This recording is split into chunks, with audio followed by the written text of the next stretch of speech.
하나님께서 오늘 우리에게 주시는 말씀입니다. 에베소서 2장 1절에서 5절까지만 읽겠습니다. 에베소서 2장 1절에서 5절입니다.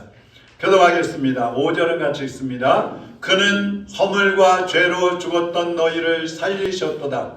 그때 너희는 그 가운데서 행하여 이 세상 풍조를 따르고 공중의 권세 자문자를 따랐으니 곧 지금 불순종의 아들들 가운데서 역사하는 영이라.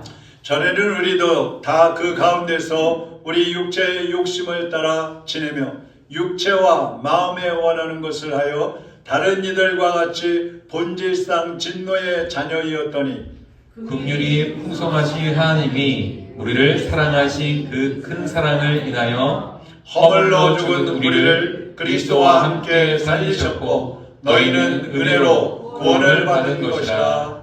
아멘.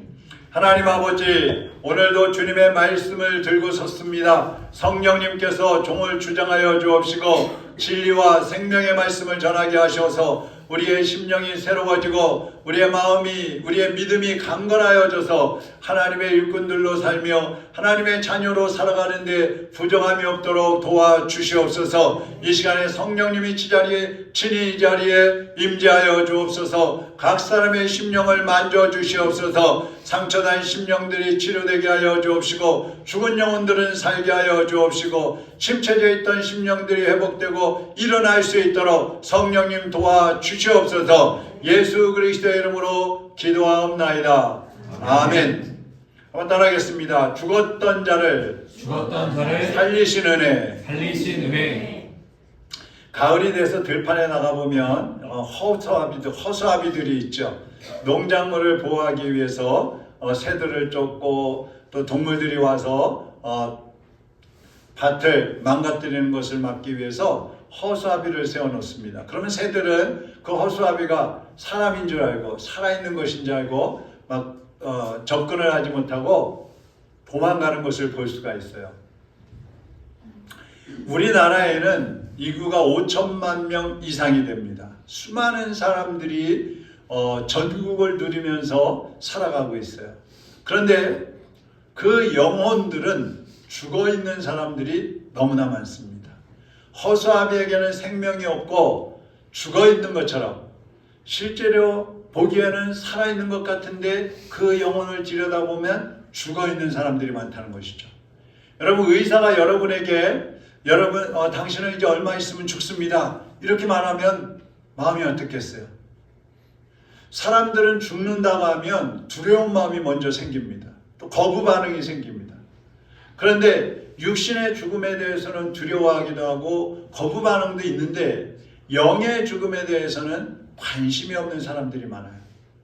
오늘 하나님께서 우리의 눈을 열어가지고 우리 영혼의 상태를 보게 하신다면 우리는 과연 어떤 모습일까요? 우리 영혼의 상태를 내가 본다면 우리는 혹시 깜짝 놀라지 않을까요? 어떤 영혼은 죽어 있을 수도 있어요. 어떤 영혼은 살아있기는 하는데 병이 들어가지고 죽어가고 있을 수도 있어요. 어떤 영혼은 게을러서 주저앉아 있을 수도 있어요. 그런가 하면 어떤 영혼은 건강하게 살아서 활동적으로 일을 하면서 살아가는 사람도 있을 거예요. 오늘 말씀을 통해서 죽었던 영혼들은 살아나고 병든 영혼들은 치료되어지고 또 건강한 영혼들은 더 하나님 앞에 귀하게 열심으로 쓰임받게 되기를 주님의 이름으로 축원합니다. 오늘 1절 말씀을 한번 보세요. 그는 허물과 죄로 죽었던 너희를 살리셨도다. 그는 하나님이십니다. 자, 죽을 뻔한 너희가 아니에요. 앞으로 죽을 너희를 살리신 것도 아니에요. 어떤 사람을 살리셨다고요? 죽었던 너희를 살리셨다. 죽었던 너희를. 아담이 범죄하면서 아담의 모든 후손들, 인류는 다 아담의 후손이잖아요. 그러니까 모든 인류는 그 영이 죽어버렸어요. 아담이 하나님의 말씀을 어기고 하나님을 떠나서 삶으로 인해서 모든 영혼이 죽어버렸어요. 그런데 하나님이 그 죽어있던 우리 영혼들을 살리셨다는 것입니다. 할렐루야. 저나 여러분이나 모두가 다 죽어 있었어요.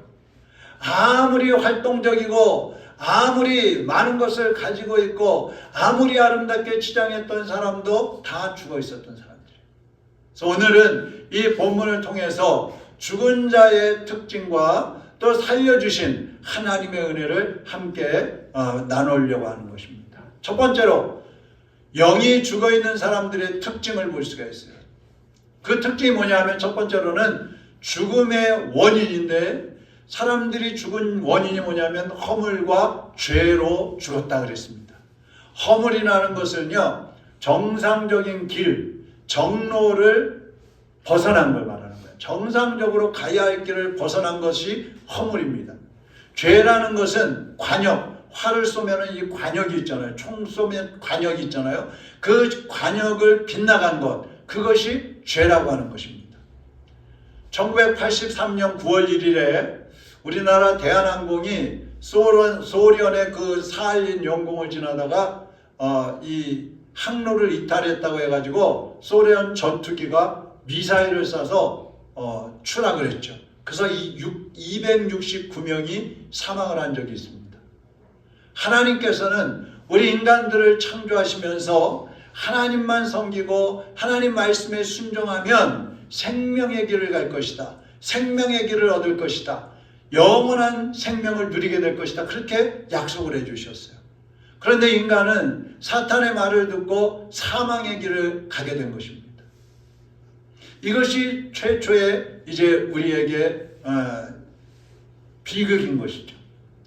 두 번째로 영이 죽어있는 사람의 상태는 어떠냐면, 영이 죽은 사람의 그 상태를 오늘 본문 2절 3절에 보면 잘 말씀해 주고 있습니다. 한번 보시죠. 그때 너희는 그 가운데서 행하여 이 세상 풍조를 따르고 공중의 권세 잡은 자를 따랐으니 곧 지금 불순종의 아들들 가운데서 역사하는 영이라. 마귀를 말하는 거예요. 전에는 우리도 다 그 가운데서 우리 육체의 욕심을 따라 지내며 육체와 마음에 원하는 것을 하여 다른 이들과 같이 본질상 진노의 자녀이었더니 그랬어요. 영이 죽은 사람들은요, 세상 풍조를 따른다 그랬어요.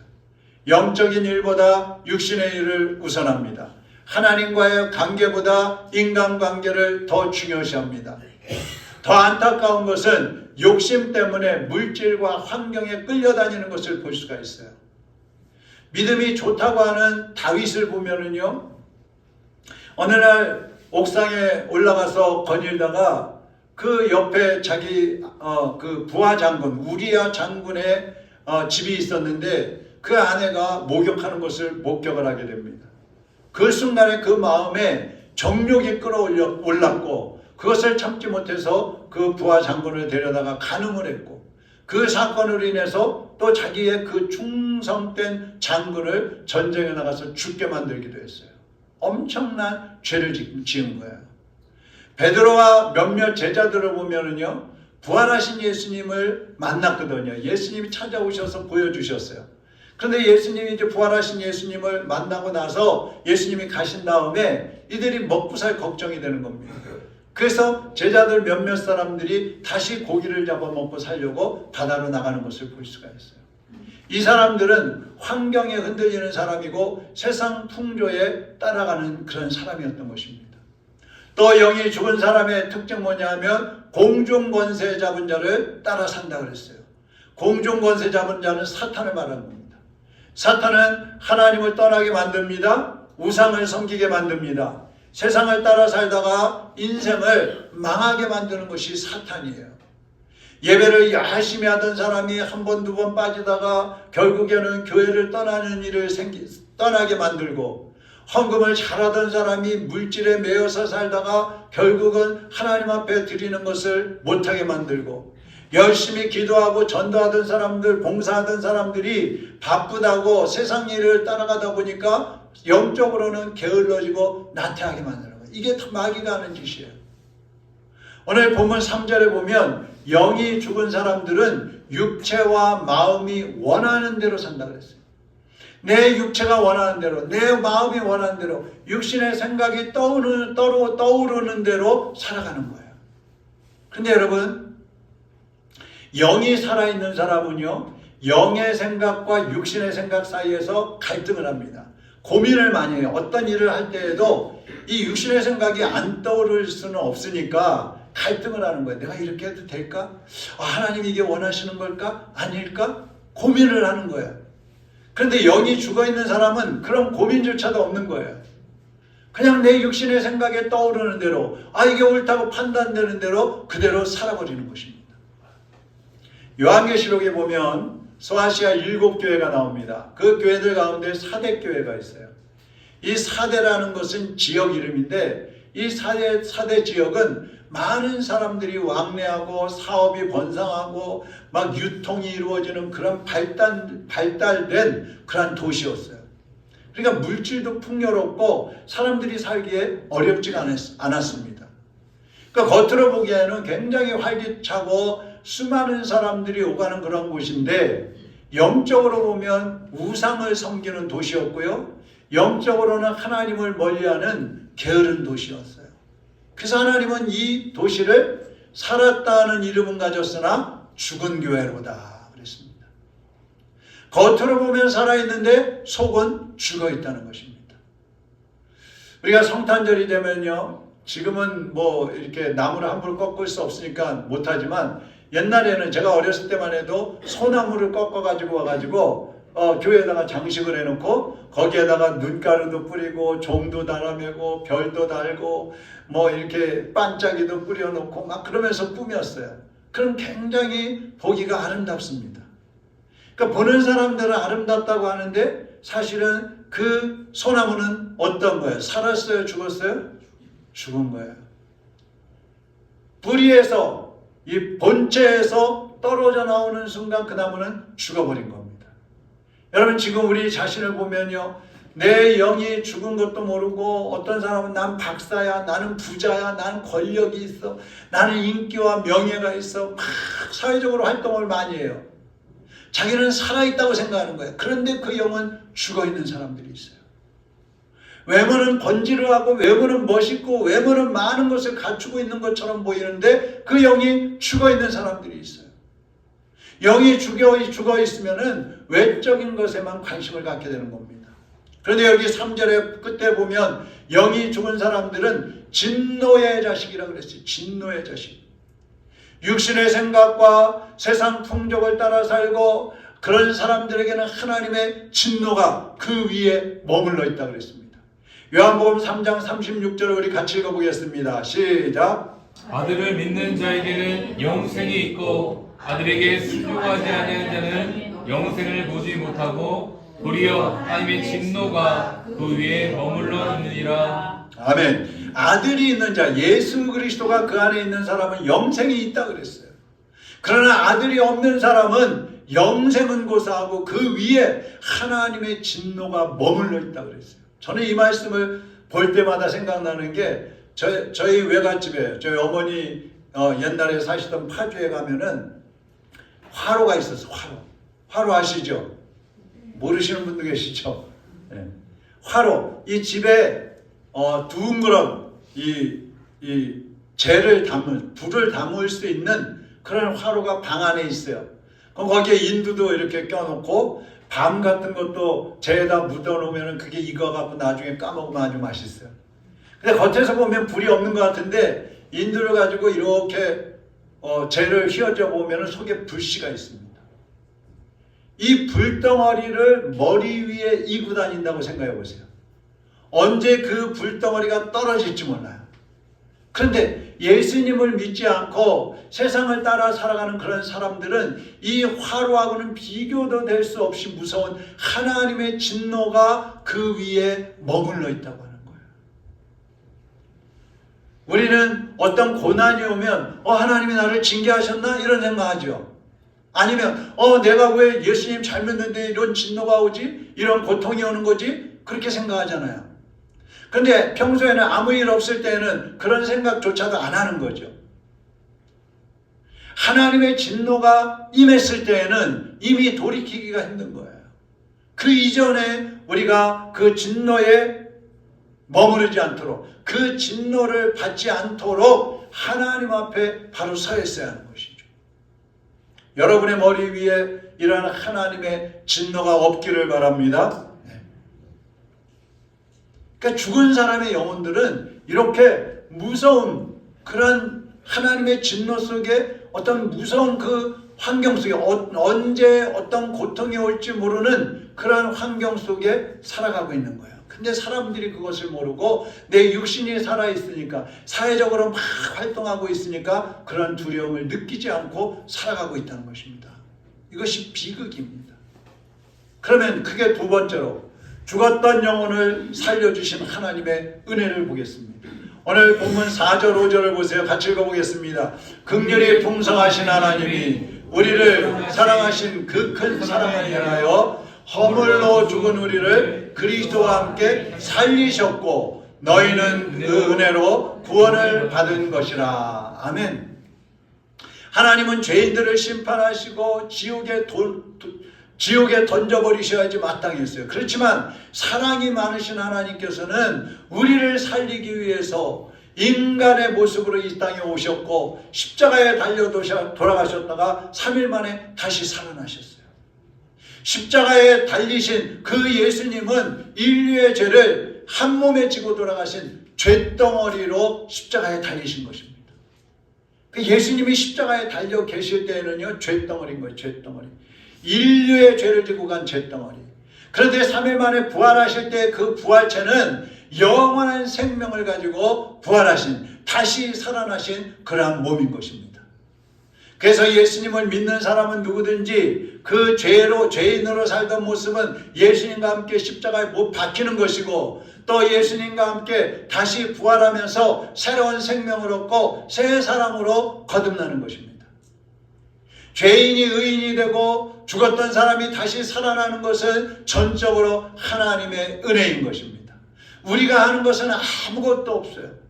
우리가 내세울 수 있는 것은 아무것도 없어요. 오늘 읽지 않았는데 8절 9절 한번 보세요. 너희는 그 은혜에 인하여 믿음으로 말미암아 구원을 받았으니 이것은 너희에게서 난 것이 아니요 하나님의 은혜라. 행위에서 난 것이 아니니 이는 누구든지 자랑하지 못하게 하려 함이니라. 여러분이 구원받기 위해서 무엇을 하셨습니까? 여러분 구원받기 위해서 뭘 투자하셨습니까? 여러분 구원받기 위해서 하나님 앞에 잘 보이려고 뭐 하셨어요? 아무것도 없어요.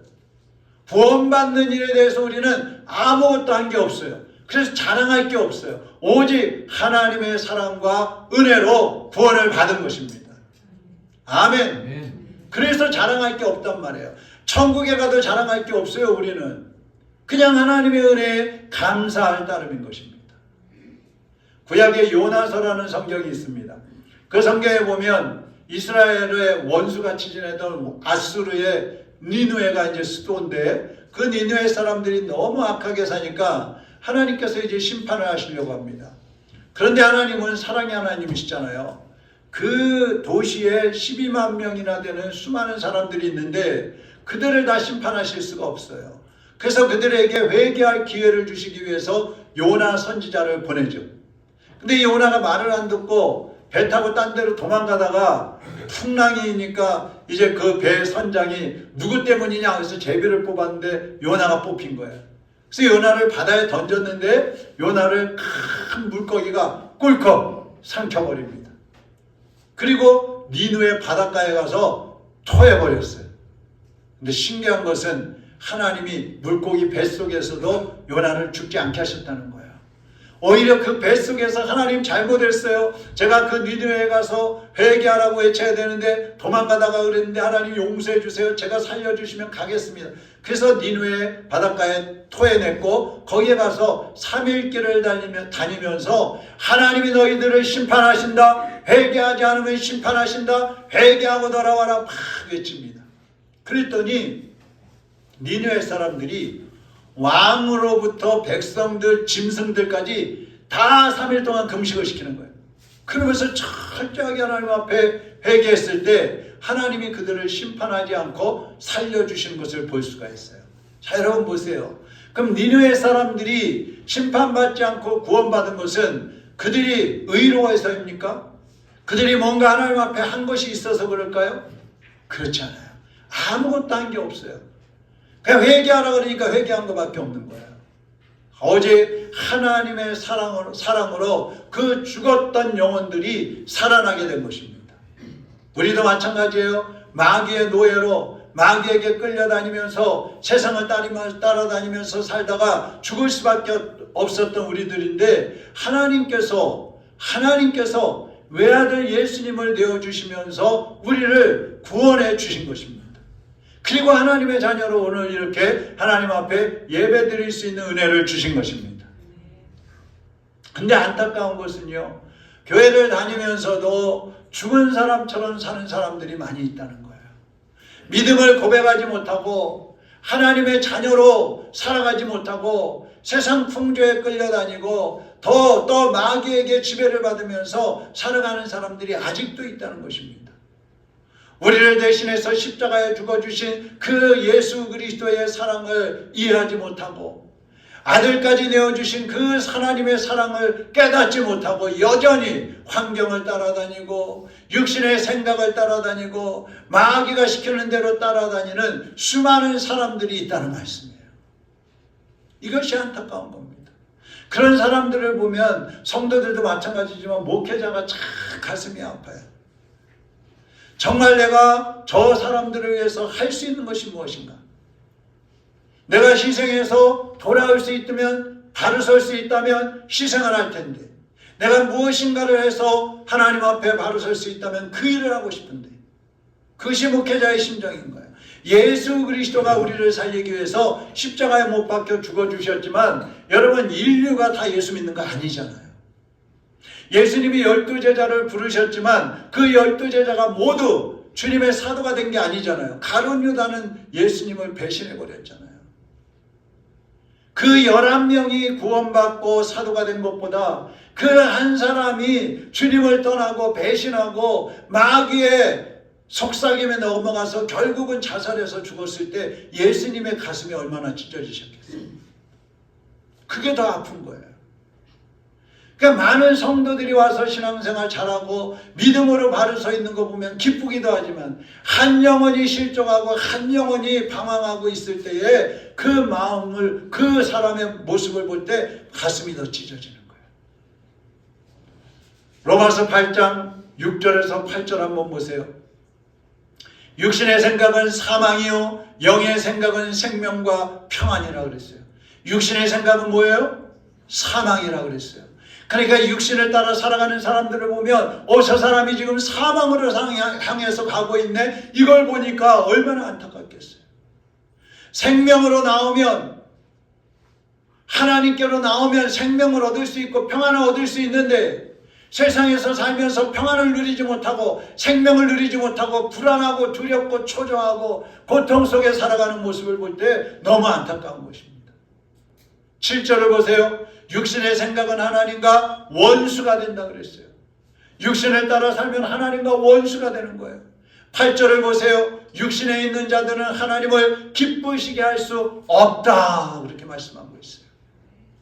육신을 따라 살면, 내 생각을 따라 살면, 세상의 풍조를 따라 살면 하나님을 기쁘시게 할 수 없을 뿐만 아니라 사망의 길을 가는 거예요. 사망의 길을 가는 거예요. 예수님은 그 한 사람의 영혼, 그 사망의 길을 가고 있는 그 한 사람의 영혼을 살리기 위해서 이 땅에 오셨고 십자가에 못 박혀 죽어주신 것입니다. 그리고 3일 만에 부활하시면서 나를 믿으면 너희들이 영생을 얻고 하늘의 평안을 누리리라고 말씀해 주시는 것입니다. 일제시대 때에 신사참배를 이제 강요를 했잖아요. 그 이제 해방이 되기 직전에 그 신사참배가 더욱더 강요가 됐는데 평양에 많은 교회들이 그 당시에 있었습니다. 근데 많은 목회자들과 교회들이 핍박을 받으니까 하나님을 떠나서 신사참배를 했어요. 그 앞에 고개를 숙였어요. 그때 주기철 목사님이 있었는데 이 목사님은 신사참배는 우상숭배다 그러면서 끝까지 버텼습니다. 가족과 주변 사람들은 잠깐 고개를 숙이면 살 수 있잖아요. 그러면 주 목사님 뭐라 하냐면 영이 죽은 사람은 몸이 사는 길을 찾지만 영이 살아있는 사람은 하나님의 뜻을 따라 사는 길을 찾는다. 영이 죽은 사람은 어떤 길을 찾아요? 몸이 좋아하는 길, 몸이 사는 길을 찾아요.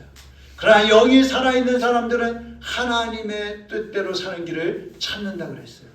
일본 경찰들이 이 주목사님을 한 번 잡아가서 고문하고 또 석방시켜주고 또 잡아가서 고문하고 또 석방시켜 수차례 그렇게 합니다. 그렇지만 이 주목사님은 끝까지 신사참배를 거부합니다. 아들이 말합니다. 아버지, 절 한 번만 하시면 다 끝납니다. 제발 목숨만은 지켜주세요. 그때 주목사님이 떨리는 목소리로 이렇게 말합니다. 아들아, 아버지가 지금 한 번 타협하면 너의 마음에는 평생 하나님보다 세상이 더 크다는 생각이 남게 될 거야. 예? 아버지가 네 앞에서 타협을 하는 모습을 보이면 아마 네 마음속에는 평생 하나님보다 세상이 더 무서운 거구나 이런 마음이 남을 거야. 아버지는 너에게 살아있는 믿음을 남기고 싶단다. 이렇게 하고 그 고문과 그 핍박을 받다가 결국은 순교를 하게 됩니다. 이 주목사님의 선택은 죽음을 향한 길인 것 같았지만 사실은 오히려 그 길이 죽음의 자리에서 영원한 생명으로 나가는 길이었던 것입니다. 이 주기철 목사님의 가족은요, 아버지가 죽어가는 그런 모습을 보면서 두려움을 느낀 게 아니라 하나님이 정말 살아계시구나. 하나님이 정말 우리 아버님의 하나님이시구나. 그것을 오히려 느꼈다는 거야. 이 주목사님의 순교가 해방 이후에 1945년 해방이 된 다음에 신앙의 순수성을 지켜야 된다는 것을 우리 대한민국 기독교인들에게 가르쳐줬다는 것입니다. 이 주기철 목사님이 어떤 분이었는지 한마디로 얘기를 한다면 이렇게 얘기할 수 있어요. 육신의 생명보다 영의 생명을 더 귀하게 여겼던 분. 육신의 생명보다 영의 생명을 더 귀하게 여겼던 사람. 여러분은 무엇을 더 귀하게 여기고 계십니까? 여러분은 하나님이 죽었던 영혼들, 우리가 죽었던 영혼, 우리가 죽었던 그 영혼들을 살려주신 그 하나님의 은혜를 감사하고 있습니까? 하나님은 우리의 영혼만 살리는 게 아니에요. 하나님은 여러분의 육체도 살리시고 여러분의 환경도 변화시키시고 쓰러져 있는 사람들을 일으켜 세워주십니다. 하나님은 우리가 천국 가게 하는 것 그것만으로 만족하시는 것이 아니라 이 땅에 사는 동안에도 하나님을 의지하고 주님 안에서 평안을 누리기를 원하고 계시는 것입니다. 하나님은 영원히 살아있는 사람을 통해서 가정을 살리고 교회를 살리고 나라를 세워가기를 원하고 계십니다. 이제 죽었던 우리 영혼을 살려주신 그 주님의 은혜를 감사하시기를 바랍니다. 그리고 여러분 모두가 육신의 생각보다 영의 생각을 따라 살고 환경보다도 하나님께 순종하는 살아있는 신앙인들이 되시기를 주님의 이름으로 축원합니다. 이제 내가 살아 주 위에 살고 주 위에 살고 이제 내가 죽어도 주 위에 죽네. 이제 내가 죽어도 주 위에 하늘 영광 보여주며 하늘 영광 보여주며 나로라 할렐루야 찬송하며 주께 갑니다. 할렐루야 찬송하며 주께 가. 그러므로 나는 사나 죽으나 주님 것이요. 그러므로 나는 사나 죽으나 주님의 것이요. 사나 죽으나 사나 죽으나 날 위해 피 흘리신 내 주님의 것이요. 이제 전국 이제 내가 있어도 주 위에 있네. 이제 내가 있어도 주 위에 우리 예수 찬송하며 나는 가겠네. 우리 예수 찬송하며 나는 천군 천사 나팔 불며 마중 나오네. 천군 천사 나팔 불며 마중 그러므로 나는 나오네. 살아 죽나 주님의 것이. 그러므로 나는 살아 죽으나 주님의 것이요. 살아 죽으나 살아 죽으나 날 위해 되으신 내 주님의 것이요. 기도하겠습니다. 사랑하는 여러분, 영원히 죽은 사람은 자기를 위해서 삽니다. 자기를 위해서 살 수밖에 없어요. 정욕을 따라, 욕심을 따라, 육신의 생각을 따라 살아갈 수밖에 없어요. 환경에 따라 흔들릴 수밖에 없고 마귀에게 끌려다닐 수밖에 없어요. 그러나 영이 살아나면 이제는 내가 주님을 위해서 살겠습니다. 살아도 주님을 위해서 살고 죽어도 주님을 위해서 죽겠다는 각오와 결단을 가지고 살겠습니다. 고백하게 됩니다. 그리고 주님을 위해서 자신을 내어드리는 거예요. 주님을 위해서 내 삶을 드리는 것입니다. 어느 곳에 있든지 살아있는 예배자로 살게 되는 것입니다. 여러분의 영이 살아있다면, 아니 아직까지도 예수님을 구주로 영접하지 못하고 아직까지도 영이 죽어있다면 오늘 이 시간에 예수 그리스도를 구원의 주님으로 영접하시기를 바랍니다. 그리고 예수님을 구주로 영접하고 영이 살아있다면 이제 주님을 위해서 살기로 결단하시기를 바랍니다.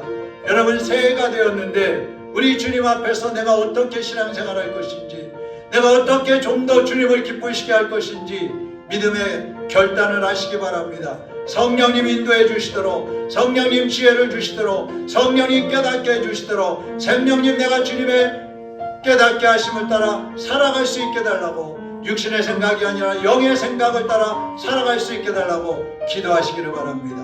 이 시간 우리 다같이 하나님 앞에 통성으로 기도하겠습니다. 살아계신 하나님 아버지, 하나님의 자녀들이 오늘 이 시간에 주님 앞에 다시 한번 우리를 돌아볼 때에 혹시 우리의 영이 아직까지도 죽어있지 않은지 우리의 영을 점검해보게 하여 주옵소서.